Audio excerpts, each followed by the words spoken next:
Corona ভাইরাসের সংক্রমণের কারণে চীনের বিরুদ্ধে প্রতিবাদে সোচ্চার হয়েছে বিভিন্ন দেশ।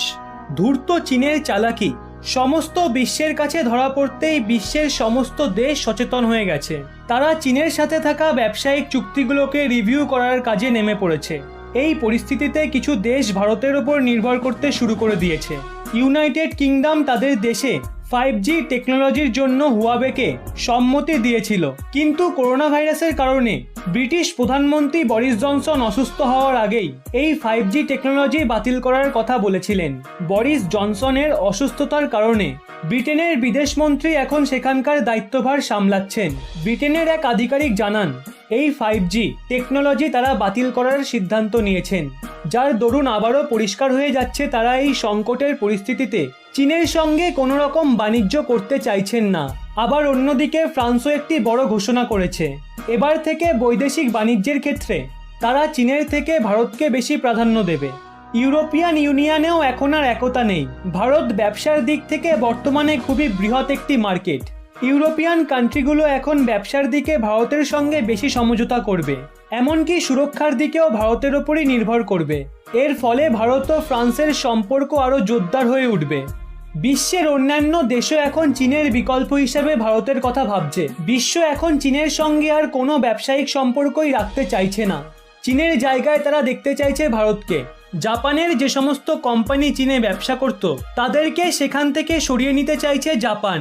অর্থাৎ জাপান সরকার আর চাইছে না যে চীনে তাদের কোম্পানিগুলো থাকুক।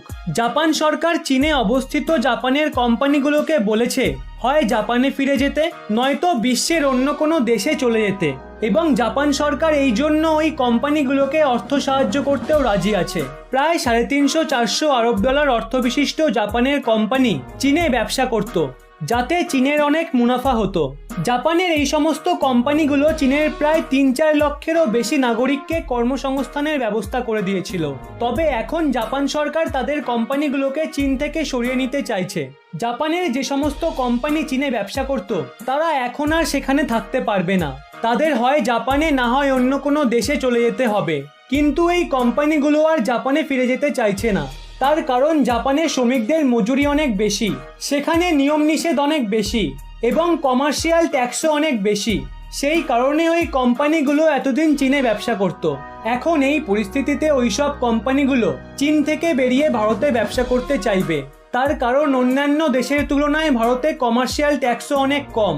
তাই বিশেষজ্ঞদের ধারণা এখন ওইসব কোম্পানিগুলো ভারতে আসতে চলেছে।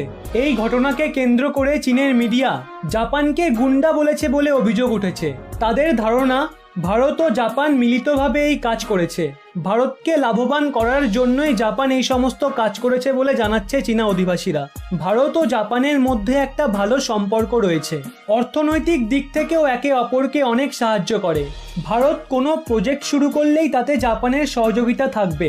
যেমন ভারতের আহমেদাবাদ মুম্বাইয়ের বুলেট ট্রেনের প্রজেক্টেও জাপানিজ কোম্পানির হস্তক্ষেপ রয়েছে।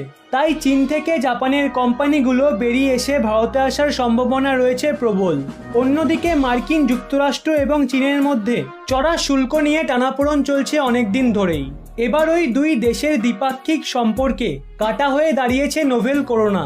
কোভিড-19 ভাইরাসের প্রকোপে সৃষ্ট মহামারীর জন্য ইতিমধ্যেই চীনকে দায়ী করছে মার্কিন সরকার।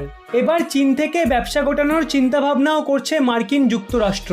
তবে বিশ্বের বৃহত্তম অর্থনীতি এবং অন্যতম বৃহত্তম অর্থনীতির এই টানাপোড়েনে লাভবান হতে পারে ভারত। কারণ চীন থেকে ব্যবসা সরিয়ে এনে ভারতকেই উৎপাদন কেন্দ্র হিসাবে বেছে নেওয়ার চিন্তাভাবনা করছে বেশ কিছু মার্কিন সংস্থা। বন্ধুরা, আপনার কি মনে হয় ভারত কি পারবে চীনের জায়গা নিতে? কমেন্ট করে জানান। একজন গর্বিত ভারতবাসী হিসেবে ভিডিওটি লাইক করে সকলকে শেয়ার করে দিন এবং এরকমই নিত্য নতুন তথ্য পেতে এই চ্যানেলটি সাবস্ক্রাইব করে পাশের বেল আইকনটি অল করে রাখুন।